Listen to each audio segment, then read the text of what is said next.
శుభోదయం మిత్రులారా, వార్తా కథనంపై విశ్లేషణ కార్యక్రమం టీజీటీవీ మార్నింగ్ న్యూస్ కు స్వాగతం. నేను మీ జర్నలిస్ట్ సత్య. ముందుగా రాష్ట్రంలో జరుగుతున్న రాజకీయ పరిణామాలను కనుక పరిశీలించినట్లయితే 80 కోట్లతోటి సమీకృత గురుకుల భవనాలు ఏర్పాటు చేస్తామని చెప్పి శంకుస్థాపనలు చేసిన రేవంత్ రెడ్డి ప్రభుత్వం మరి ఒక్క స్కూల్ కూడా ఇప్పటి వరకు టెండర్లు పూర్తి కాకుండానే దాన్ని ఏకంగా 200 కోట్ల రూపాయలకు మరి ఇక్కడ ఏదైతే పరిపాలనా అనుమతులు ఇచ్చారు అని అంటే మరి ఏకంగా 120 కోట్లు ఒక్కొక్క మరి సమీకృత భవనానికి మరి ఇక్కడ అంచనాలు ఏ విధంగా పెరిగినాయి అంటే పూర్తిగా కమిషన్ల సర్కార్ అని ఏదైతే మరి ఇక్కడ పూర్తి స్థాయిలో ఆరోపణలు వస్తున్నాయో మరి ఇక్కడ ఏదైతే ప్రకటన చేసిన తర్వాత అది ఆచరణ చోటు చేసుకునే సమయానికి రెట్టింపు కంటే ఎక్కువగా మారడం ఇక్కడ పెద్ద ఎత్తున దుమారం రేగుతోంది. దీని మీద మరి ఇక్కడ గొప్పగా చెప్పుకున్న సర్కార్ మేము మరి ఇక్కడ కేసీఆర్ లాంటి గడీలు కడతలేము, మరి ఇక్కడ మేము కట్టేది విద్యార్థుల కోసం పాఠశాల భవనాలు కడుతున్నాము, అతి తక్కువ ఖర్చులతో కడతా ఉన్నాం, పొదుపును చేస్తా ఉన్నాం అని చెప్పుకుంటున్న సర్కార్ ప్రకటనకు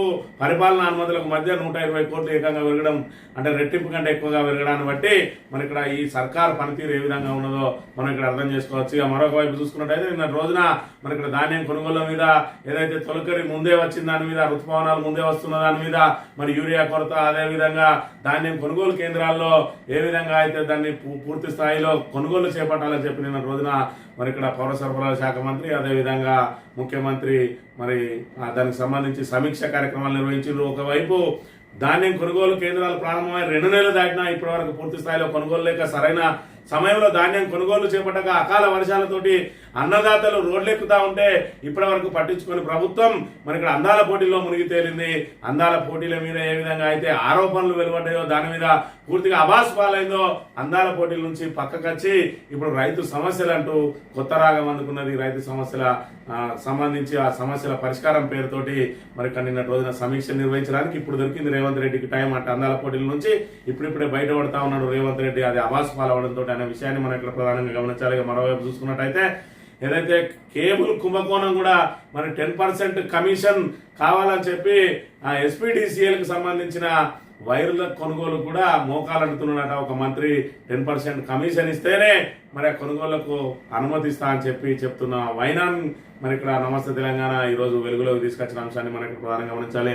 ఇక మంత్రి నియోజకవర్గానికి సంబంధించి చూసుకున్నట్టయితే మంత్రి నియోజకవర్గంలో మరి ఇక్కడ ఏదే అక్రమాలకు కాదేది అనర్హం అన్న చందంగా నడుస్తా ఉన్నది. మంత్రి నియోజకవర్గంలో ఉన్న పరిస్థితులు ఒకవైపు చెరువులలో మట్టి, మరోవైపు చూసుకున్నట్టయితే ఇసుక, మరోవైపు చూసుకున్నట్టయితే మరి ఇక్కడ ఏదైతే రేషన్ బియ్యం మరి దందా, అదేవిధంగా ఎర్రమట్టి, కొండలు కోనలు కొల్లగొట్టి మరి రాళ్ళు రప్పలను కూడా స్మగ్లింగ్ చేస్తున్న పరిస్థితులు మనం ఇక్కడ ప్రధానంగా గమనించాలి. తాజాగా మరి రైతులకు సంబంధించిన ఏదైతే ఇసుక మేటలు ఏవైతే ఉన్నాయో ఆ ఇసుక మేటల మాటున పెద్ద ఎత్తున ఇక్కడ ఇసుక తరలింపు జరుగుతూ ఉన్నది. ఒకటే పర్మిట్ మీద మరి ఇక్కడ 10ల సంఖ్యలో లారీలను తరలిస్తున్న పరిస్థితిని మనం ఇక్కడ ప్రధానంగా గమనించవచ్చు. గత సంవత్సరం తొలగించిన ఇసుక మేటలను మరి ఇక్కడ తరలించే క్రమంలో ఇచ్చిన పర్మిట్, రైతుల పేరిట ఇచ్చిన పర్మిట్లు అప్పుడే పూర్తి అయిపోయినాయి. అవి దేనికి వాడినాయనంటే ఒక లారీ ఏదైతే బురదలో కూరుకుపోయిందో ఆ రోజు తెలిసింది. అట్టి పర్మిట్లు అన్ని కూడా మానేరు ఇసుకను తరలించడానికి మరి ఇక్కడ ప్రయత్నం చేసిరని చెప్పి ఆ రోజు బయటపడ్డ అంశం మళ్ళీ అలా చూసుకున్నట్టయితే మళ్ళీ అదే రైతులకు, ఆ రైతుల కొడుకుల పేర్లనో లేకపోతే రైతుల పేరునో రైతుల తల్లిదండ్రుల పేరునో మళ్ళీ పర్మిట్లు తీసుకొని ఇక ఏదైతే దుబ్బిసుక మాటన మరి ఇక్కడ జోరుగా ఇసుక దందా సాగిస్తా ఉన్నారు. మరోవైపు చూసుకున్నట్టయితే రాత్రి పూట మరి దీనికి సంబంధించిన 6 గంటల నుంచి 6 గంటల వరకే తరలించాలని స్పష్టమైన నిబంధనలు ఉన్నా కూడా వందలాది లారీలతోటి యథేచ్ఛగా ఇసుకను తరలిస్తా ఉన్నారు. రాత్రి పూట మానేరుకు మరి పొదం పెడతా ఉన్నారు అక్రమార్కులు. ఇవన్నీ కూడా కాంగ్రెస్ కార్యకర్తల జేబులు నింపే కార్యక్రమం. ఒక నాయకునికి 50 లక్షలట, మరో నాయకునికి 25 లక్షలట, చిన్న చితక నాయకులకు 5 నుంచి 10 లక్షల రూపాయలు చొప్పున పంపిణీలు చేసుకుంటూ ఇక్కడ ఏదైతే దుబాయ్ ఇసుక ఉన్నదో దీనికి పర్మిట్లు మరి ఇక్కడ నిరాకరించి ఏదైతే ఒక పర్మిట్ ఉంటే మరి 10ల సంఖ్యలో లారీలను తరలిస్తూ మరి మరోవైపు రాత్రి పూట ఏకంగా మానేరు ఇసుకనే తరలిస్తా ఉన్నారు. మరి రాత్రి పూట లారీలలో ఇసుకను తరలించవద్దు, పొద్దున ఉదయం 6 నుంచి సాయంత్రం 6 అంటే నిన్న సుమారు రాత్రి 7-8 గంటల ప్రాంతంలో కూడా ఏ విధంగా వెళ్తా ఉన్నాయి లారీలు అనేది మనకి ఇక్కడ స్పష్టంగా కనబడతా ఉన్నది. ఇది మరోవైపు చూసుకున్నట్టయితే ఆ గ్రామంలో ఉన్న ఇంటర్నల్ రోడ్స్ ఏవైతే ఉన్నాయో అవి 10-15 టన్నుల కెపాసిటీకే మరి ఛిద్రమయ్యే అవకాశం ఉండగా 30-35 టన్నులతోటి ఇసుక లారీలు ఆ ఇంటర్నల్ రోడ్ల మీద సీసీ రోడ్ల మీద పెడితే మరి ఇక్కడ రోడ్లన్నీ కూడా పూర్తి స్థాయిలో ధ్వంసం అవుతా ఉన్నాయి. మరి గత సంవత్సరం చూసుకున్నట్టయితే ఏదైతే రైతుల పొలాల్లో ఇసుక మేటలు వేసినాయో వాటన్నిటిని కూడా మేము తీసేస్తాం, మరి మా ఖర్చుతోటే మేము తీస్తాం, మీ రైతుల పొలాలన్నింటినీ కూడా చదును చేసి ఇస్తాం, మీ రోడ్లు ఏవైతే ఉన్నాయో ఆ రోడ్లన్నింటినీ కూడా మరి మేము పునరుద్ధరిస్తాం, ఏదైతే వానకు కొట్టుకుపోయిన రోడ్లు ఏవైతే ఉన్నాయో దానిలో గ్రావెల్ పోసి మీకు రోడ్లను పునరుద్ధరింపజేసి ఇస్తామని చెప్తే అప్పుడు కూడా కాంగ్రెస్ నాయకులు అడ్డుదలిగి మీ అవసరం మాకు లేదు, మా గ్రామ పంచాయతీలో ₹1 కోటి పైగా ఉన్నాయి, రోడ్లు మేము వేసుకుంటాం, మీరు ఎవరు ఇక్కడ రావద్దని చెప్పి వాళ్ళని నిలబొట్టి మరి ఇక్కడ తతంగానంతా నడిపించిండ్రు. రైతుల పేరు మీద తీసుకున్న పర్మిట్లు అన్నింటినీ కూడా మరి దుర్వినియోగం చేసి మరి ఇక్కడ మానేరు ఇసుకను తరలించకపోయినరు. అది ఒక లారీ దిగవడంతో పూర్తి స్థాయిలో అది వెలుగులోకి రావడంతో అలా పర్మిట్లను రద్దు చేస్తే మళ్ళీ ఈ సంవత్సరం మళ్ళీ మొదలు పెట్టిండ్రు. ఏదైతే దుబ్బిసుక మాటన మానేరు ఇసుక తరలించకపోవడం, ఒకవైపు ఒక్క పర్మిట్ పేరు మీద 10ల సంఖ్యలో లారీలు తరలించకపోతా ఉన్నా కూడా మంతని నియోజకవర్గంలో ఎవరికన్నా ఫోన్ చేయండి, ఒక్క అధికారి కూడా అక్కడికి రాడు. పోలీసు వాళ్ళకు ఫోన్ చేయండి, నో రెస్పాన్స్. మరి అదేవిధంగా రెవెన్యూ వాళ్ళకు ఫోన్ చేయండి, నో రెస్పాన్స్. అదేవిధంగా మైనింగ్ అధికారులకు ఫోన్ చేయండి, నో రెస్పాన్స్. మరి ఎందుకు అని అంటే అది ముందే పోతుంది. అక్కడి నుంచి కాంగ్రెస్ నాయకులు మరి ఆ ఇసుకను తరలిస్తున్నారు కాబట్టి ఎవరు కూడా అటు కన్నెత్తి చూడొద్దని చెప్పి వాళ్ళకు హుకుం జారీ చేయబడుతుంది. దాంతో ఎవరు కూడా రారు. అదే బీఆర్ఎస్ నాయకుడు ఒక ట్రాక్టర్ ఇసుక తెచ్చుకున్నాడు, మరి ఆయన ఇంటి నిర్మాణానికి అనుంది, మరి వెంటనే ఆళ్తారు. ఇక్కడ నుంచి మైనింగ్ అధికారులు వస్తారు, అనంగా మరి రెవెన్యూ అధికారులు వస్తారు, ఇటు నుంచి పోలీస్ అధికారులు వస్తారు. ముగ్గురు కలిసి దాన్ని పట్టుకొని దాన్ని ఓ పెద్ద మరి ఇక్కడ ఏదో ఆ స్మగ్లింగ్ రాకెట్ ను పట్టుకున్నట్టుగా దాన్ని పటా పటా పటా ఫోటోలు కొట్టి మరి దాని మీద పెద్ద ఎత్తున థెఫ్ట్ కేసులు నమోదు చేసి జైలుకు పంపించడానికి కూడా వెనుకాడరు. ఈ రకంగా యథేచ్ఛగా ₹1 కోట్ల ఇసుకను కొల్లగొట్టుకపోతున్నా కూడా మరి ఇక్కడ మొద్దు నిద్రపోతారు అధికార గణం. ఎందుకంటే వాళ్లకు ఒకవైపు వాళ్ళు కనుక అటు కన్నెత్తి చూస్తే తెల్లార వరకే వాళ్ళకు ట్రాన్స్ఫర్లు వస్తాయి. నానా బూతులు కూడా వాళ్ళ మీద బూతు పురాణం కూడా మరొక నాయకుడు అందుకుంటాడు అని చెప్పి వాళ్ళు గజగజలు ఆడుతున్నారు. మంత్రిలో ఉన్న అధికారులు ఇప్పుడు మంత్రిలో పనిచేయడం కంటే ఎప్పుడెప్పుడు ఈ మంత్రి నుంచి బయటపడదామా అని చెప్పి చూస్తా ఉన్నారు. వాళ్ళ దుస్థితిని చూసినట్టయితే వ్యక్తిగతంగా వాళ్ళతోటి మాట్లాడినట్టయితే మరి ఈ ప్రెజర్కు తట్టుకోలేకపోతా ఉన్నాం మేము. ఈ మంత్రిలో మరి ఇక్కడ ఈ ప్రభుత్వం పోయేరాక సెలవు పెట్టుకున్న మంచిదే, మమ్మల్ని ఎక్కడికన్నా ట్రాన్స్ఫర్ అన్న చేయి అయ్యా బాబు అని చెప్పి మరి ఇక్కడ ఉన్నతాధికారుల చుట్టూ తిరుగుతా ఉన్నారు.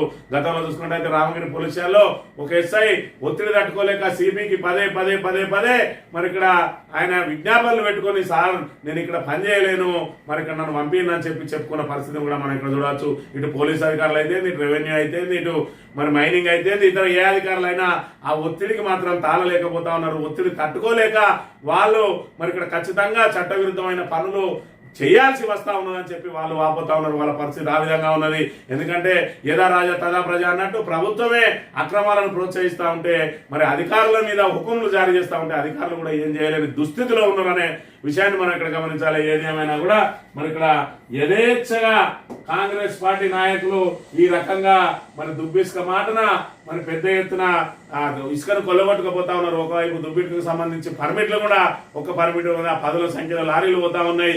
రాత్రిపూట ఏకంగా మానేరు ఇసుకనే తరలించకపోతా ఉన్నారు. అయినా పట్టించుకునే నాదుడే లేడు. మరి ఇక్కడ గత సంవత్సరం ఇచ్చిన పర్మిట్లు ఏమైనాయి? మరి ఇక్కడ ఏదైతే ఆ ఇసుక మేటలను తొలగించినప్పుడు గతంలో ఇచ్చిన పర్మిట్లతోటి ఆ ఇసుక మొత్తం పూర్తి అయిపోయి ఉండాలి. మరి ఇసుక అట్టనే మిగిలిపోయి ఉన్నది. పర్మిట్లు పూర్తి అయిపోయినాయి, దానికి తిరిగి మళ్ళీ పర్మిట్లు ఇస్తా ఉన్నారు. మరి ఇక్కడ ఈ సంవత్సరం అయితే ఇసుక మేటలు ఒక్కటి కూడా తీయలేదు. ఈ సంవత్సరం వరదలు వచ్చి ఎక్కడ కూడా మరి ఇక్కడ ఇసుక మేటలు కూరుకపోయలేవు. అయినా కూడా మరి ఏ విధంగా పర్మిట్లు ఇస్తా ఉన్నారు? ఆ పర్మిట్లు ఏమైనా దాని మీద ఎందుకు విచారణ చేయలేదు కలెక్టర్ అనే విషయాన్ని మనం ఇక్కడ గమనించినట్టయితే ఏ విచారణలో ఉన్నాయి? కాంగ్రెస్ పార్టీ నాయకులు ఎంత అక్రమాలు చేసినా మంత్రి నియోజకవర్గంలో బారా కూని మాఫీ మాఫీ మాఫీ అనే విషయాన్ని ఇక్కడ మంత్రి ప్రజలు అర్థం చేసుకుంటే సరిపోతుంది. ఎందుకంటే మరి ఇక్కడ మేము అధికారంలోకి రాగానే మరి ఇక్కడ 2 రోజులలో ఇసుక మరి రీచ్లన్నింటినీ మూసేస్తాం, ఇసుక లారీలను ఆపివేస్తామని చెప్పి సాక్షాత్తు ప్రస్తుత మంత్రిగా ఉన్నటువంటి శ్రీధర్ బాబు గారు ప్రకటించారు. హర్షధ్వానాల మధ్య ఇవాళ చూసుకున్నట్టయితే ఆ ఇసుక క్వారీలు రీచ్లు ఏవైతే ఉన్నాయో రెట్టింపు సంఖ్యలో అయినాయి. మరి 100 లారీలు తిరిగితే బీఆర్ఎస్ హయాంలో ఇప్పుడు 1000 లారీలు తిరుగుతా ఉన్నాయి. అవి చాలదన్నట్టు ఎక్కడికక్కడ ఇసుకను కొల్లగొట్టుకపోతా ఉన్నారు. మరి గతంలో చూసుకుంటే మరి మీ తాత ముత్తాతల వనరులన్నీ దోపిడీకి గురైతా ఉన్నాయి అన్నారు. ఇవాళ ఎవరు దోపిడీ చేసుకుపోతా ఉన్నారో సాక్షాత్ మంత్రి ప్రజలందరూ కూడా గమనించాలి. ఈ దోపిడీ ఎవరు చేస్తా ఉన్నారు, ఈ దోపిడీ వెనుక ఎవరున్నారు, ఈ దోపిడీ ఎవరి చేతులకు పోతా ఉన్నది. ఇది ఎలక్షన్లప్పుడు మాత్రమే ఓటుకు కొనుగోలు కోసం మళ్ళీ ప్రజల దగ్గరికి ఇందులో ఒక 10 పైసలు మళ్ళీ రిటర్న్ వస్తా ఉన్నాయి. 90 పైసలు దోచుకొని తింటా ఉన్నారు. 10 పైసలు ప్రజలకు ఎగజాలి మళ్ళీ అధికారంలోకి రావడానికి ప్రయత్నం చేయడానికి ఈ అక్రమ డబ్బే పనిచేస్తుందనే విషయాన్ని మంత్రి ప్రజానికం మరి ఇక్కడ గమనించాలి. వార్తా కథనాలను కనుక పరిశీలించినట్లయితే ముందుగా నమస్తే తెలంగాణలో మిస్టర్ 10% కమిషన్ ఇస్తేనే కొనుగోళ్లకు అనుమతి. ఏడాదిగా ఎస్పీడీసీఎల్ స్టోర్ లో 33 kV కేబుల్ కొరత. జూబ్లీ బస్టాండ్ లో ప్రస్తుత 11 kV విద్యుత్ లైన్ ఆధారంగా ఎలక్ట్రిక్ బస్సుల ఛార్జింగ్ స్టేషన్ నడుస్తున్నది.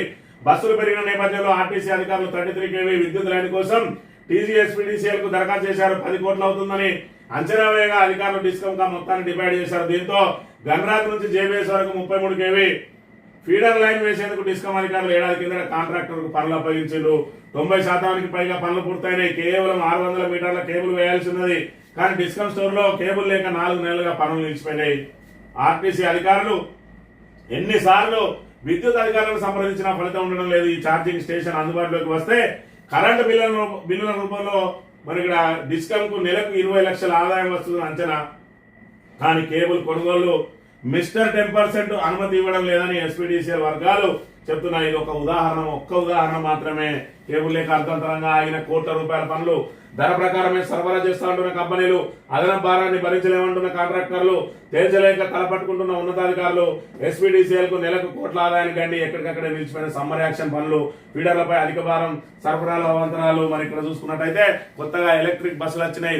ఆ ఎలక్ట్రిక్ బస్సులకు ఎలక్ట్రిక్ ఛార్జింగ్ స్టేషన్లను మరి ఇక్కడ 100 బస్సులు వస్తాయి, ఇప్పుడు 1000 బస్సులు వస్తా ఉన్నాయి. కాబట్టి వాళ్ళు ఆ 11 kV నుంచి దాన్ని 33 kVకి అప్గ్రేడ్ చేసుకుని ఛార్జింగ్ స్టేషన్లు పెంచుకోవడం కోసం ఆర్టీసీ అధికారులు మరి ఎస్పీడీసీఎల్ వాళ్ళకు రిక్వెస్ట్ పెట్టుకుని దానికి సంబంధించిన ఫీజు కట్టిందట.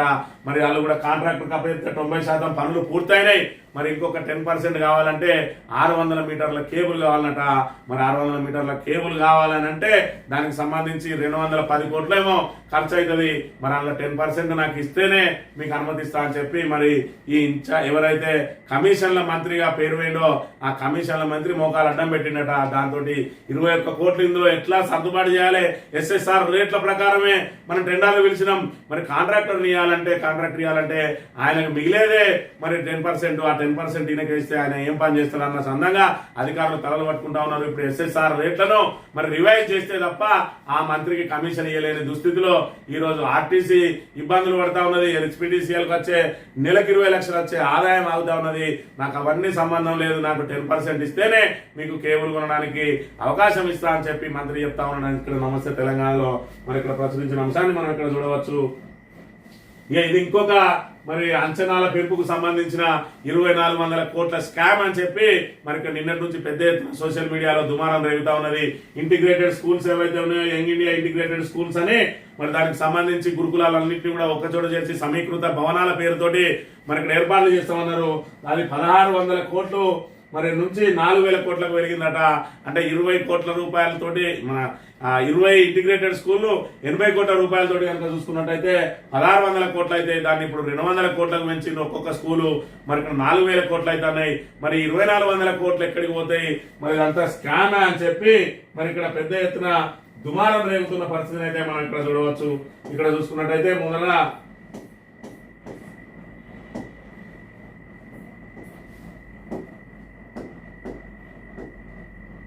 బట్టి విక్రమార్క గారు చెప్పిన అంశాన్ని ఇక్కడ చూస్తే Telangana government planning investment of 80 crore to 100 crore for each integrated residential school. ఒక్కొక్క ఇంటిగ్రేటెడ్ రెసిడెన్షియల్ అంటే గురుకుల సమీకృత భవనాల కోసం మరి 80 నుంచి 100 కోట్ల రూపాయలు ఖర్చు చేయబోతా ఉన్నదని చెప్పి ముందు ఇక్కడ డిప్యూటీ సీఎం ప్రకటించిండు. ఆ తర్వాత మళ్ళా కేసీఆర్ కట్టింది గడీలట, మేము కట్టేది బడులు అట. మరి ఆయన ఏం గడీలు కట్టిండు ఆ గడిలోనే ఇయ్యాల మరి అందాల భామలందరినీ తీసుకొచ్చిండు. కమాండ్ కంట్రోల్ సెంటర్ ను కేసీఆర్ కట్టిండు, అది గడి అయితే రోజన్ననే ఎందుకు సమీక్ష చేస్తాను. అదేవిధంగా సచివాలయం కట్టిండు, అది గడి అయితే రోజంతా కూర్చొని పరిపాలన ఎట్లా చేస్తా ఉన్నావు. అదేవిధంగా టీ హబ్ కట్టిండు, అది గడి అయితే అందాల పాములందరినీ తీసుకుపోయి మరి టీ హబ్ అయితే బుద్ధవనం అయితే అదేవిధంగా యాదాద్రి అయితే నువ్వు చూపించడానికి ఏమి లేక వాటినే చూపించి బయటికి మాత్రం ఆరోపణలు చేస్తావు. నువ్వు చేసిన పని మరి 17 నెలల్లో ఒక్క ఇటుక కూడా పెట్టలేదు. ఆఖరికి సమీకృత భవనాలు నా కళ అన్నావు, ఆ కళ ఇప్పటి వరకు నెరవేరలేదు. కానీ 80 కోట్ల నుంచి ఏకంగా 200 కోట్లకు పెరిగింది. మరి ఇక్కడ చూసుకున్నట్టయితే ప్రభుత్వ లక్ష్యం ఎస్సీ ఎస్టీ బీసీ మైనార్టీ బిల్లును ఒకే గొడుగు కిందకు తీసుకురావడం ద్వారా కులరహిత సమాజ స్థాపమే ప్రభుత్వ లక్ష్యం అని చెప్పి సీఎం రేవంత్ రెడ్డి చెప్పిండట. 25 ఎకరాల్లో 125 కోట్ల అంచనా వ్యయంతో రంగారెడ్డి జిల్లా షాద్నగర్ నియోజకవర్గం కొందుర్గులో అత్యాధునిక అంగులతో పెట్టినట్టు ఇది ఎన్నడూ మరి 10వ నెల 2024 నుంచి ఇప్పుడు 7 నెలల కాలంలోనే మళ్ళీ ఎంత పెరిగింది అంచనాలు అని అంటే ఇక్కడ 200 కోట్లకు. మరి ఆయన చెప్పింది 80 కోట్లు, ఆయన ముఖ్యమంత్రి చెప్పింది 125 కోట్లు. ఇలా పరిపాలన అనుమతులు వచ్చింది 200 కోట్లు. అంటే ఏకంగా 2400 కోట్ల రూపాయలు 20 స్కూళ్ళకే 2400 కోట్ల రూపాయల అంచనా పెరిగింది అని అంటే వీళ్ళు ఇంకా అవినీతి గురించి మాట్లాడతారు. వీళ్ళు ఏదైతే తుమ్మిడియేటి దగ్గర కట్టిన దానికి, కాళేశ్వరం దగ్గర కట్టిన దానికి 30,000 కోట్లతో అయ్యేదానికి 1,00,000 కోట్లు అయినాయని అంటాడు. ఆఫ్టర్ ఆల్ ఒక స్కూల్ కట్టడానికి 7-8 నెలల్లో డబుల్ చేసినావు. మరి ఇక్కడ చూసుకుంటే మీకు ఇంకా అంచనాలు పెరిగిన దాని మీద కానీ మీకు అసలు దాని మీద చిత్తశుద్ధి ఉన్నాయని కానీ మీరు మాట్లాడే మాటలకు ఇక్కడ తెలంగాణ ప్రజానీకం అంతా గమనిస్తా ఉన్నది. మీ చేతగాని తనం ఏ విధంగా ఉంటది, మీ కమిషన్ల భాగవతం ఏ విధంగా ఉన్నది, మీ దోపిడీ ఏ విధంగా ఉన్నది. మరి ఏకంగా ఒక్కో స్కూల్కు 80 కోట్ల నుంచి 200 కోట్ల పెంచిందంటే మరి ఇక్కడ 1.5 రెట్లు ఏ విధంగా పెరిగింది, 2.5 రెట్లు ఏ విధంగా పెరిగింది అనే విషయాన్ని మనం ఇక్కడ గమనించాలి.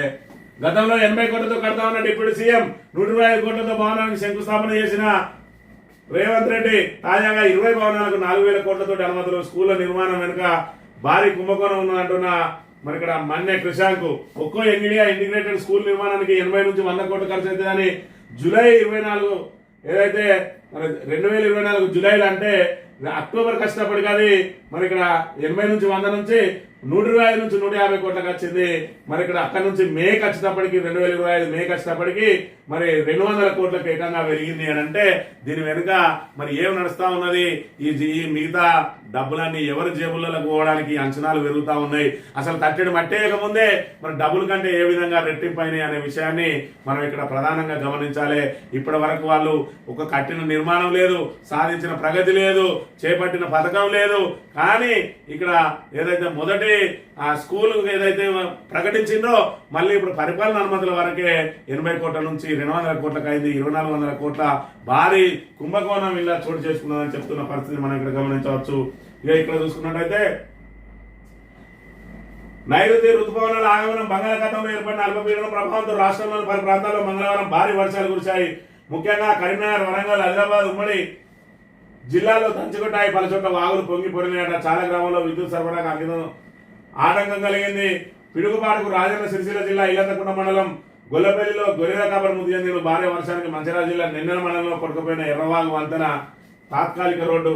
ఇక్కడ మంచిర్యాలకు సంబంధించి ఆ రోడ్డు మీద ఏదైతే తాత్కాలిక రోడ్డు వేసిందో వంతెన మీద ఆ వంతెనకు సంబంధించి మరి ఇక్కడ చూసుకుంటే ఆ తాత్కాలిక రోడ్డు కూడా కొట్టుకుపోయిన పరిస్థితిని మనం ఇక్కడ చూడాలి.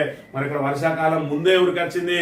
మరి ఇక్కడ మే ఎండలు మండిపోతాయి అనుకున్న సమయంలో మరి వర్షాలు ముంచుకొచ్చినాయి. మరోవైపు చూసుకున్నట్లయితే ఇంకా ధాన్యం అక్కడ ఏదైతే ఆ కొనుగోలు కేంద్రాలలోనే రైతులు పడిగాపులు కాస్తా ఉన్నారు. ఒకవైపు మరి ఇక్కడ దుక్కులు దున్నుకునే సమయం వచ్చింది, అయినా కూడా ఇప్పటి వరకు ధాన్యం కొనుగోలు పూర్తి చేయలేదు.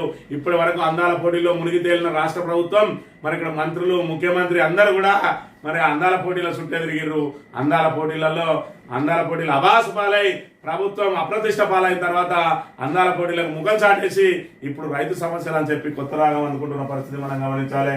ఇక మరోవైపు చూసుకున్నట్టయితే ఏదైతే మంత్రులకు సంబంధించి మంత్రివర్గ విస్తరణ ఏదైతే జరగబోతా ఉన్నదో ఎస్సీలలో ఖచ్చితంగా మాదిగా సామాజిక వర్గానికి మంత్రి పదవి ఇవ్వాలని చెప్పి మరి వీళ్ళందరూ కూడా సమావేశమైనట. ఎస్సీ మాదిగ సామాజిక వర్గానికి సంబంధించిన ఎమ్మెల్యేలు నికార్సైన మాదిగ నేతలకే మినిస్ట్రీ ఇవ్వాలి, మాదిగ సామాజిక వర్గం ఎమ్మెల్యేల డిమాండ్. హైదరాబాద్ లోని హోటల్లో ఎమ్మెల్యే కవంపల్లి సత్యనారాయణ ఆధ్వర్యంలో రహస్య సమావేశం.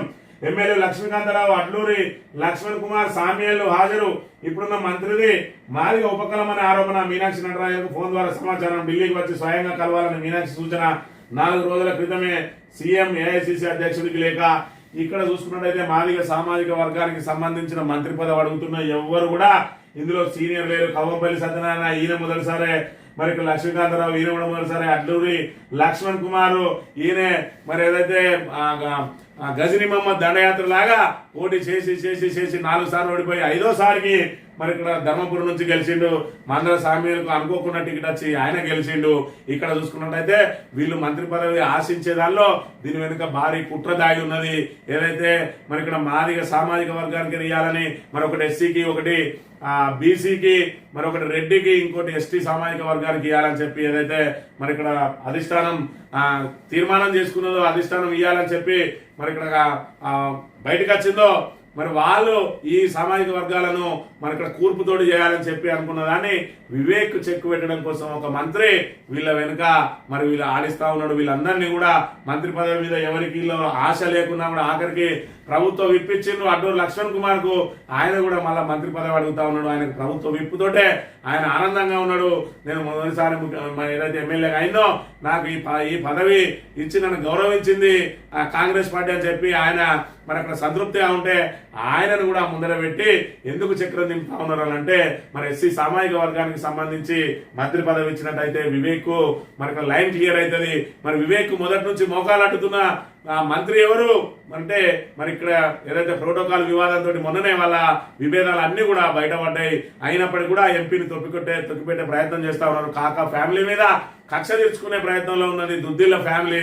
దాంతో ఈ నలుగురిని కూడా మరి ఎగదోసి ఖచ్చితంగా మాకు మాదిగ సామాజిక వర్గానికి వెయ్యాలని ఆ ఎస్సీ కోట ఏదైతే ఉన్నదో వివేక్ మరి ఇక్కడ చెక్ పెట్టడం కోసం వీళ్ళు వెనుక మంత్రి ఉండి నడిపిస్తా ఉన్నాడు అని చెప్పి మరి వివేక్ వర్గం ఒకవైపు ఆరోపణలు చేస్తున్న పరిస్థితిని కూడా మనం గమనించవచ్చు. కేటీఆర్ కు గ్రాండ్ వెల్కమ్. లండన్ లో ఎన్ఆర్ఐల స్వాగతం. 30న ఇండియా వీక్ 2025 లో ప్రసంగం. పీడీఎస్ఎల్ నాలెడ్జ్ సెంటర్ ప్రారంభోత్సవం. జూన్ 1-2 తేదీలో అమెరికాలో తెలంగాణ ఆవిర్భావ. బీఆర్ఎస్ రజతోత్సవాలకు హాజరు. జూన్ 2న రాష్ట్రపతి జాతీయ పతాకాన్ని ఎగరవేయాలని చెప్పి శ్రేణులకు పిలుపు అని చెప్పి నిన్నటి రోజున మరి ఇక్కడ ఏదైతే లండన్ కు వెళ్ళిందో కేటీఆర్ ఆయనకు ఘన స్వాగతం. లండన్ లో ఉన్న తెలంగాణ మన విద్యార్థులు కానీ తెలంగాణ సెటిలర్స్ అందరూ కూడా మరి ఘన స్వాగతం పలికిండు. మరి 30వ తేదీన ఇండియా వీక్ 2025 లో అధికారికంగా ఆయనకు ఆహ్వానం ఏదైతే అందిందో దానిలో ప్రసంగిస్తాడు. ఆ తర్వాత 1-2 తేదీలలో మరి ఇక్కడ అమెరికాలో జరిగే బీఆర్ఎస్ రజతోత్సవ వేడుకల్లో పాల్గొంటారు. మరి దీనికి సంబంధించి ఏదైతే విశ్వవ్యాప్తం అవుతా ఉన్నది బీఆర్ఎస్ ప్రతిభ అనే విషయాన్ని మనం ఇక్కడ ప్రధానంగా చూడవచ్చు. ఆటో డ్రైవర్లపై ద్వేషం ఎందుకు? కాంగ్రెస్ కు ఓట్లేసి గెలిపించినందుకు ఆ కక్ష. 7 లక్షల కుటుంబాలను రోడ్డున పడేసింది. హామీలు అమలు చేయకుండా ఆమరణ దీక్ష. ఆటో కార్మిక కుటుంబాలను ఆదుకోవాలి. 1000 కోట్లతో కార్పొరేషన్ ఏర్పాటు చేయాలి. ఇందిరా పార్క్ వద్ద తెలంగాణ ఆటో జేఏసీ ధర్నాలో యూనియన్ నాయకుల డిమాండ్. ఇక్కడ ఆటో కార్మికులు మరి ఆటో డ్రైవర్లు ఎవరైతే ఉన్నారో వాళ్ళు ఊహించలేదు కాంగ్రెస్ ప్రభుత్వం వస్తే మరి ఇక్కడ వీళ్ళు ఏదో మార్పు అంటా ఉన్నారు. మా ఆటో మాకే నడవంగా మాకు ఏడాదికి 12,000 వస్తాయి. ఆ ఏడాదికి 12,000 ఏదో పండగకో పబ్బానికో ఆ పిల్లలకు ఇన్ని బట్టలు కుట్టించుకోవడానికన్నా ఉపయోగపడుతుంది అనుకున్నారు. అదేవిధంగా ఆటో కార్మికుల జీవితాల్లో వెలుగులు నిండుతాయి కావచ్చు. రేవంత్ రెడ్డి మాట్లాడుతూ ఉంటే ఉప్పొంగిపోయిండ్రు. దాంతో ఆటో డ్రైవర్లు కాంగ్రెస్ జెండాలు కట్టుకొని మరి ఇక్కడ పూర్తి స్థాయిలో రేవంత్ అన్న పాటలు వేసుకొని మరి పెద్ద ఎత్తున ప్రచారం చేసిండు.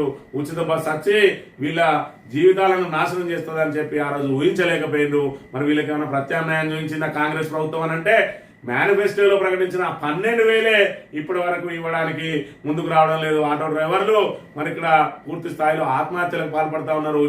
ఈఎంఐలు వెళ్ళక దానికి సంబంధించి రోజువారీ అద్దె కట్టలేక మరి ఇక్కడ ఏదైతే అద్దె ఇళ్లలో ఉంటారో అద్దె కట్టలేక అదేవిధంగా పిల్లల చదువులకు మరి ఇక్కడ ఏదైతే ఫీజులు చెల్లించలేక నానా ఇబ్బందులు పడుతూ అనేక మంది ఆటో డ్రైవర్లు ఆత్మహత్యలకు పాల్పడతా ఉన్నారు. నిన్నటి రోజున కూడా ఆటో డ్రైవర్ బలవన్మరణం. ఉచిత బస్సుతో ఆటోలు నడవక పెరిగిపోయిన అప్పులు తీర్చే మార్గం లేక పురుగుల మందు దాగి మృతి. భద్రాద్రి కొత్తగూడెం జిల్లాలో విషాదం అని చెప్పి నిన్నటి రోజున మరి ఆటో డ్రైవర్లు అందరూ కూడా హైదరాబాద్ లో మరి ఇక్కడ పెద్ద ఎత్తున ఇందిరా పార్క్ దగ్గర ధర్నా చేసిండ్రు. తమ సమస్యలను పట్టించుకోవాలి ప్రభుత్వం. మరి ఇక్కడ ఉచిత బస్సు పేరుతోటి మా ఉపాధిని దెబ్బతీసింది. మరి మాకు ప్రత్యామ్నాయ మార్గాలు చూపించాలి. మరి 12,000 ఇస్తా అన్నారు. ఆ 12,000 నెలకు 1,000 రూపాయలు మాకు దాంతో వచ్చే ఉపయోగం ఏమి లేదు. కానీ ఆ 12,000 కూడా ఇప్పటి వరకు ఇయ్యలేదు అంటే ప్రభుత్వం మరి మేము ఏదైతే మిమ్మల్ని ఆ మార్పు రావాలని చెప్పి కాంగ్రెస్ ప్రభుత్వాన్ని తెచ్చి నెత్తిన పెట్టుకున్నాం, అది మాకు కుంపటిగా మారిందని చెప్పి ఆవేదన వ్యక్తం చేస్తున్న పరిస్థితిని కూడా మనం ఇక్కడ గమనించాలి. పోలవరంపై దాగుడు మూతలు ప్రగతి సమావేశ ఎజెండా నుంచి మాయం. భూసేకరణ ముప్పుపై చర్చకు తొలుత నిర్ణయం. పోలవరం పూర్తి చేస్తేనే GB link route clear. Telangana జల హక్కులపై గలమెత్తిన బీఆర్ఎస్ రాజకీయంగా నష్టపోతామని కేంద్రం ఎమ్మెల్యేలు. అందుకే ఎజెండా నుంచి పోలవరం తొలగింపు ఇది వ్యూహాత్మకం అంటున్న సాగునీటి రంగ నిపుణులు అని చెప్పి మరి ఇక్కడ చూసుకుంటే కుట్రలు బట్టబయలు చేసిన నమస్తే తెలంగాణ నిండబెట్టి గోదావరిని కొల్లగొట్టి అని చెప్పి వరుస కథనాలు రాసింది. మరి ఇక్కడ పోలవరం కోసం ప్రధానమంత్రి ఏకంగా మరి ఇక్కడ లైన్లో దిగడం. మరి ఇక్కడ చూసుకుంటే కాళేశ్వరం మీదనేమో కుట్రలు అనుకుంటూ మరి ప్రాణహిత నీటిని గోదావరి నీటిని పోలవరానికి తరలించి జీవీ లింక్ తరలించి కావేరి నదికి అనుసంధానం చేసి తమిళనాడుకి నీళ్లు పట్టకపోయే ప్రయత్నంలో మరి ఇక్కడ తెలంగాణను పూర్తిగా ఎడారిని మార్చే ప్రక్రియ జరుగుతూ ఉన్నదని చెప్పి మరి పెద్ద ఎత్తున బీఆర్ఎస్ నినదించడం. నమస్తే తెలంగాణ వరుస కథనాలు రాయడంతో పోలవరం మరి ప్రధానమంత్రి ఎజెండా నుంచి ఆ పోలవరం అంశాన్ని తొలగించిందట. మరి పోలవరం గురించి కనుక ప్రధానమంత్రి ప్రయత్నం చేస్తే ఇక్కడ తెలంగాణలో బీజేపీ తుడుచుకుపెట్టుకుపోయే ప్రమాదం ఉన్నదని చెప్పి ఇక్కడ ఉన్న బీజేపీ నేతలు ఏదైతే మరి ఇక్కడ ప్రధానికి విన్నవించిండ్రో మరి ఎజెండా అంశంలో లేదు. కానీ పోలవరం మీద బీజేపీ స్టాండ్ మాత్రం అదే ఉన్నది. జీబీ లింకుకు మరి ఇక్కడ గోదావరి నీటిని ప్రాణహిత నీటిని తరలించి తమిళనాడుకు నీళ్లు పట్టుకుపోయే ప్రక్రియ మాత్రం చేస్తా ఉన్నది. మరి ఇక్కడ ఏదైతే ఈ కాళేశ్వరం ప్రాజెక్టును పునరుద్ధరించకపోతే రాబోయే రోజులలో మళ్ళీ మరి ఉమ్మడి ఆంధ్రప్రదేశ్లో ఏ విధంగా అయితే నీటి కష్టాలు ఉన్నాయో అదే విధంగా మళ్ళీ తెలంగాణ నీటి కష్టాలను ఎదుర్కోబోతా ఉన్నది. ఏ నీళ్లు నియామకాల కోసం అయితే మనం ప్రయత్నం చేసినామో ఆ నీళ్లకు సంబంధించి కాంగ్రెస్ ప్రభుత్వం మరి ఇక్కడ సొంత తెలంగాణ ప్రజల మీదనే కక్ష సాధింపుకు పాల్పడుతున్న పరిస్థితిని కూడా మనం చూడాలి. ఈ ఎన్డీఎస్ఏ నివేదిక నాటకమే. ఎలాంటి సంస్థ లేఖలతో సర్కార్ డ్రామా బట్టబయలు. ఎలాంటి పరీక్షలు చేయకుండానే మేడిగడ్డపై నివేదిక ఎట్లిస్తారు. ఎన్డీఎస్సీను నిలదీసిన ఎలాంటి అస్పష్టమైన వివరాలపై మండిపాటు. నాణ్యతలో రాజీ లేదని స్పష్టం. టెస్టులపై స్పష్టత ఇవ్వాలని డిమాండ్. మరి ఇక్కడ ఎన్డీఎస్ఏ నివేదిక కేంద్ర ప్రభుత్వం రాష్ట్ర ప్రభుత్వం కుట్రవన్నీ బీఆర్ఎస్ పాత ప్రభుత్వాన్ని బదనాం చేయడం కోసం ఏదైతే నివేదిక తీసుకొచ్చారో మరి ఇలాంటి నిర్మాణ సంస్థ తాము కదా పూర్తి స్థాయిలో మసకబారేది. మరి మీరు రాజకీయ ప్రయోజనాల కోసం ఇలాంటి నివేదికలు ఇస్తే మరి ఇక్కడ ఎలాంటి పరీక్షలు చేసి ఇచ్చిండ్రు, మా మీద ఎందుకు అభాండాలు ఇస్తా ఉన్నారని చెప్పి తీవ్రంగా వ్యతిరేకిస్తూ ఎన్డీఎస్ఏ రిపోర్టు తప్పుల తడక అని చెప్పి దాని మీద నిరసన వ్యక్తం చేస్తూ లెటర్ రాసింది. మరి ఇక్కడ ఎలాంటి సంస్థ ఇప్పుడు రేవంత్ రెడ్డి ప్రభుత్వం ఏం చెప్తుందో చూడాలి. సాక్షి దినపత్రిక విషయానికి వస్తే ఇసుక దోపిడీ సాధించాం. ఇంధనం మిల్లు లబ్ధిదారులకు టోకెన్ ద్వారా ఉచితంగా సరఫరా చేయాలి. ఇళ్ల నిర్మాణంపై ప్రత్యేక శ్రద్ధ పెట్టాలి. కలెక్టర్లు మరింత ప్రొయాక్టివ్ గా ఉండాలి. ధాన్యం కొనుగోలు వివరాలు ఎప్పటికప్పుడు వివరించాలి. దుష్ప్రచారం తిప్పికొట్టాలి. ఋతుపవనాలు ముందే వచ్చాయి. సాగుకు ఏర్పాట్లు పర్యవేక్షించండి. కలెక్టర్లు ఇన్ఛార్జ్ మంత్రులు రేపు ఎల్లుండి క్షేత్రస్థాయికి వెళ్ళాలి. భూభారత్ పై 3 నుంచి సదస్సులట. ఇసుక దోపిడీని సాధించమాట. మరి మంత్రిలో యథేచ్ఛగా ఇసుక దోపిడీ జరుగుతా ఉన్నది. మరి దీన్ని ఏ విధంగా ఓడేల్లో జోరుగా ఇసుక దోపిడీ యథేచ్ఛగా సాగుతా ఉన్నది. మరి ఇక్కడ ఏదైతే మట్టి ఇసుక మాటనా కూడా మానేరు ఇసుకను యథేచ్ఛగా మరి తరలిస్తూ కోట్లు కొల్లగొడతా ఉన్నారు. మరి ఇక్కడ ఏదైతే ఇక్కడ స్థానిక ఎమ్మెల్యే మంత్రి గారిని చూసుకున్నట్టయితే 2 రోజులన్నా ఇసుక రీచ్లు బంద్ చేస్తా అన్నాడు. 17 నెలలు అయినా కూడా వాటిని మరి ఇక్కడ పెద్ద ఎత్తున ఇంకా పెంచుకుంటూ పోతా ఉన్నాడు. కానీ వాటిని మాత్రం బంద్ చేయలేదు. పక్కనే ఉన్న పెద్దపల్లి నియోజకవర్గంలో చూసుకున్నట్టయితే అక్కడ ఎమ్మెల్యే విజయరమణారావు వీళ్ళపాటికి సంబంధించిన ఎమ్మెల్యేనే అక్కడ మాత్రం మానేరు ఇసుకను తరలించేది లేదు అని చెప్పి ఒక్క రీచ్ కూడా అక్కడ పెట్టనీయకుండా ప్రజలకు ఉచిత ఇసుకను సరఫరా చేస్తా ఉంటే ఇక్కడ మాత్రం ఇసుకను కొల్లగొట్టుకొని పోతా ఉన్నారు. కాంగ్రెస్ నాయకుల జేబులు నింపే మన ఆదాయ వనరుగా మారింది మంత్రి నియోజకవర్గానికి. ఇక్కడ ఏదైతే ఇసుక మరి ఇక్కడ ఇసుక గురించి గతంలో అనేక ఆరోపణలు చేసిన మంత్రి ఇవాళ చూసుకున్నట్టయితే ఆరోపణలన్నిటికీ సమాధానం చెప్పాల్సిన మరి ఇక్కడ పరిస్థితిలో ఆయన ఉన్నాడు. అయినప్పటికీ కూడా దేనికి ఆయన నోరు విప్పడు. కాబట్టి రాబోయే ఎన్నికలలో మళ్ళా నోటుతోటి జనాల నోర్లు మూయించచ్చు నోటుతోటి అని చెప్పి ఆయన యథేచ్ఛగా ఇసుక తరలింపును ప్రోత్సహిస్తున్న పరిస్థితి మనం ఇక్కడ గమనించాలి.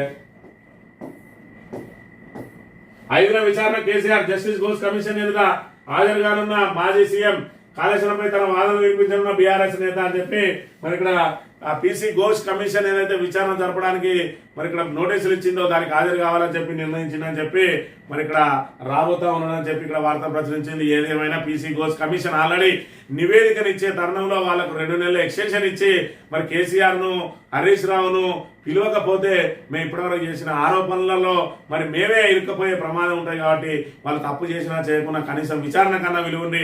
మాకున్న తాబేదార్ పత్రికలు ఏదైతే మా బూట్లు నాకే పత్రికలు ఏవైతే ఉన్నాయో వాళ్ళ పెద్ద పెద్ద అక్షరాలతోటి మేము ఆల్రెడీ తప్పు జరిగిందని చెప్పేస్తాం. ఎందుకంటే ఎన్డీఎస్సీ ఇచ్చిన నివేదికనే మరి దాని మీద ఒక్క అధికారి మాట్లాడుకున్న మా తాబేదార్ పత్రికలు మేము ఇష్టం వచ్చినంత విషయం మీద అయితే కక్కుతున్నామో దీని మీద కూడా విషయం కక్కుతాం.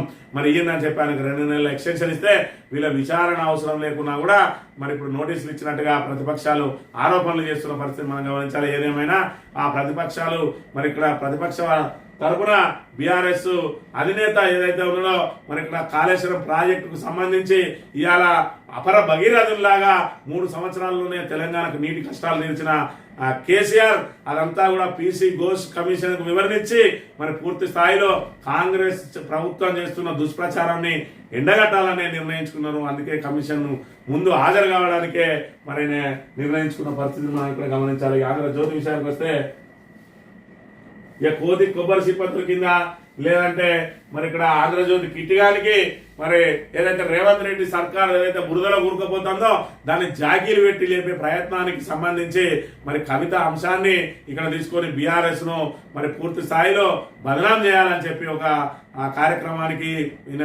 శ్రీకారం చుట్టిండు. దానిలో భాగంగా ఎంత దూడికి పోయిందంటే అస్తం గుడికి చేరేందుకు కవిత ప్రయత్నాలట. అదేవిధంగా ఇక్కడ కారు దిగి చేయాలనుకునేందుకు ఎమ్మెల్యేలు పావులు కవిత పాటలు ఆ పార్టీని ఇప్పుడే వీడాలని వచ్చినట. వారిలో అత్యధికులు గ్రేటర్ బీఆర్ఎస్ ఎమ్మెల్యేలే. లేఖలు లీకుల కలకలంతో భవిష్యత్తు కారణమే. అదే సమయంలో సొంత అడుగుల దిశగా కవిత క్షేత్రస్థాయిలో బలం పెంచుకునేందుకు పావులని ఈమె క్షేత్రస్థాయిలో బలం పెంచుకునేందుకు పావులని ఒకసారేమో సొంత పార్టీ పెడుతుందని రెండోసారేమో కాంగ్రెస్ లో చేరుతుందని చెప్పి వీరి పైత్య ప్రాంతాలన్నింటినీ కూడా ఇక్కడ మరి ఆ విషయాన్ని అంతా మరి గతంలో చూసుకున్నట్టయితే తెలంగాణ ఏర్పడ్డ తర్వాత ఆంధ్రజ్యోతిని ఏబిఎన్ ఛానళ్ల ప్రసారాలను నిలిపివేసిండు కేసీఆర్. ఎందుకంటే వీడు ఆంధ్ర ప్రాంతానికి సంబంధించిన వ్యక్తి. తెలంగాణ ఉద్యమం మీద వీలైనంత విషయం కక్కిండు వీడు. తెలంగాణ ఏర్పడ్డ తర్వాత కూడా తెలంగాణ ప్రభుత్వాన్ని కూల్చడానికి చంద్రబాబు చేసే ప్రయత్నాలకు వంతపాడుకుంటూ మరి తెలంగాణ ప్రతిష్టను దిగజార్చడానికి నానా ప్రయత్నాలు చేసిండు. దాంతో ఉక్కుపాదంతో అణిచివేసిండు కేసీఆర్. అయినా కూడా వీని పాపపు పనులు ఇంకా మానడం లేదు. ఇంకా కూడా తెలంగాణ మీద విషం కక్కుతా ఉన్నాడు. తెలంగాణ మీద విషం కక్కాలంటే తెలంగాణకు వ్యతిరేకులను ప్రోత్సహించాలి. తెలంగాణ కోసమే పుట్టిన పార్టీని పూర్తి స్థాయిలో తుడుచుకుపెట్టిపోయేలా చేయాలి. దాని ద్వారా వీరికి ఏందే లాభం? ఇక్కడ కాంగ్రెస్ ఉంటుంది, బీఆర్ఎస్ ఉంటుంది. పత్రిక పోషించాలంటే లేదు, బీఆర్ఎస్ ఉంటే ఆంధ్ర ప్రాంత ప్రయోజనాలకు మరి విఘాతం కలుగుతుంది. ఏదైతే మరి మన అలొకేషన్ సంబంధించిన నీటి వాటా మనమే పూర్తి స్థాయిలో వాడుకుంటే వాళ్ళకు మిగులు నీళ్లు వాళ్ళ అవసరానికి సరిపడా నీళ్లతో పాటు 3వ పంటకు నీళ్లు రావాలంటే మనం ఇక్కడ ఫెయిల్ కావాలి. మరి అది కేసీఆర్ ఉంటే జరగది. అదే ఇవాళ రేవంత్ రెడ్డి వచ్చిండు, వెంటనే కాళేశ్వరానికి సంబంధించి గేట్లన్నీ ఎత్తిండు. యథేచ్ఛగా నీళ్లు పోతా ఉన్నాయి. దాంతో పోలవరమే నిండుదా లేదా అని మదనపడ్డ చంద్రబాబు నాయుడు ఆంధ్ర ప్రాంత వ్యక్తులందరూ ఇవాళ పోలవరంతో పాటు బనకచెర్లకు కూడా ఇంకోటి కట్టుకొని రాష్ట్రం నలుమూలల గోదావరి నీటిని తిప్పుకునే ప్రయత్నం చేస్తా ఉన్నారు. ఉన్న ప్రాజెక్ట్ ని కాపాడుకోలేని మరి ఇక్కడ అసమర్థ ప్రభుత్వం ఇక్కడ ఏర్పడాలనేది ఆంధ్ర ప్రాంత వ్యక్తులు ఎవడైనా ఆలోచించే పని అదే. అందులో కిట్టిగాడు మొదటి వరుసలో ఉంటాడు. ఎందుకంటే చంద్రబాబును గొప్పగా చూపించుకోవాలి, తెలంగాణను అధపాతాళానికి దొక్కాలి. దాన్ని ఈ పత్రికా పుచ్చుకులో మరి తెలంగాణ మీద విషయం కక్కుతూనే ఉంటాడు ఈ కిట్టిగాడు అనే విషయాన్ని అర్థం చేసుకోవాలి. దాన్ని మరి ఇక్కడ కవితకును అంతర్గత విషయాలకు సంబంధించి మరి ఇక్కడ దానికి మోకాలకు బోడిగుండుకు ముడిపెట్టి ఇవాళ ఎమ్మెల్యేలు కారు దిగుతారట. అసలు ఎమ్మెల్యేలు పోయిన ఎమ్మెల్యేలే మదన పడతా ఉన్నారు. రాబోయే రోజులలో కాంగ్రెస్ కు ఓటేయడానికి ఏ ప్రజలు కూడా సిద్ధంగా లేరు. ఈ కిట్టిగాడు ఒక మైకు పట్టుకొని క్షేత్రస్థాయిలో తిరిగితే ఆడవాళ్ళందరూ కూడా చెప్పుతోడు కొట్టే అవకాశం ఉన్నది కిట్టిగాడిని. ఎందుకంటే ప్రజా సమస్యలు చూపించకుండా ఇవాళ కాంగ్రెస్ పార్టీకి జాకీలు పెట్టి ఏదైతే లేపే వార్తలు రాస్తా ఉన్నాడో, తెలంగాణ మీద ఏదైతే విషం కక్కుతా ఉన్నాడో దానికి అందరికి కూడా మరి బూటకాలతోటి బుద్ధి చెప్పడానికి సిద్ధంగా ఉన్నారు తెలంగాణ ప్రజానీకం అనే విషయాన్ని ఇక్కడ గమనించాలి. ధాన్యం మొత్తం కొంటాం, రైతులు ఎవరు ఆందోళన అయ్యిందారు ఇంకేం అడుగుంటాడు. ఒకవైపు తడిసి ముద్దయి అవి ఆల్రెడీ మరి మొలకలు వచ్చినాయి, 2 నెలల నుంచి ధాన్యం కొనుగోలు కేంద్రాల్లో పడిగాపులు కాస్తా ఉంటే అందాల పోటీల చుట్టూ తిరిగి మరి ఇలా 3 రోజుల పాటు ఢిల్లీలో ఉండొచ్చి అక్కడ రాహుల్ గాంధీ అపాయింట్మెంట్ కూడా దొరకకపోతే లాస్ట్ కు మరి అందాల పోటీలు అబాస్ పాలై ప్రభుత్వం image damage, Telangana image damage అయిన తర్వాత ఇప్పుడు రైతుల మీద పడ్డడిగా ఇప్పటికే జరగాల్సిన నష్టం పూర్తిగా జరిగిపోయింది. మరి ఒక్కొక్కరి ధాన్యం 2-3 సార్లు తడిసి ముద్దాయి మరి ఇక్కడ మొలకలు కూడా వచ్చినాయి. ఇప్పుడు ధాన్యం పూర్తి స్థాయిలో కొంటాడట. ఇప్పటికే కొనుగోలు పూర్తి చేస్తే మళ్ళీ రైతులు పొలాల్లో దున్నే పనిలో ఉండేది. ఇవాళ ఇంకా కూడా ధాన్యం కొనుగోలు కేంద్రాల చుట్టూ పడిగాపులు కాస్తున్న పరిస్థితిని మనం ఇక్కడ గమనించాలి. ఈనాడు దినపత్రిక విషయానికి వస్తే అధిక ప్రాధాన్యం రైతు సంక్షేమానికి అధిక ప్రాధాన్యం ఇస్తాడా, లేదంటే మరి నేను చేసే పనులు ఏ విధంగా ఉన్నాయనేది పూర్తి స్థాయిలో తెలంగాణ ప్రజానికమే పూర్తిగా గమనిస్తా ఉన్నది. వాయుసేనకు నూతన శక్తి 5వ తరం యుద్ధ విమానం తయారీలో ముందడుగు.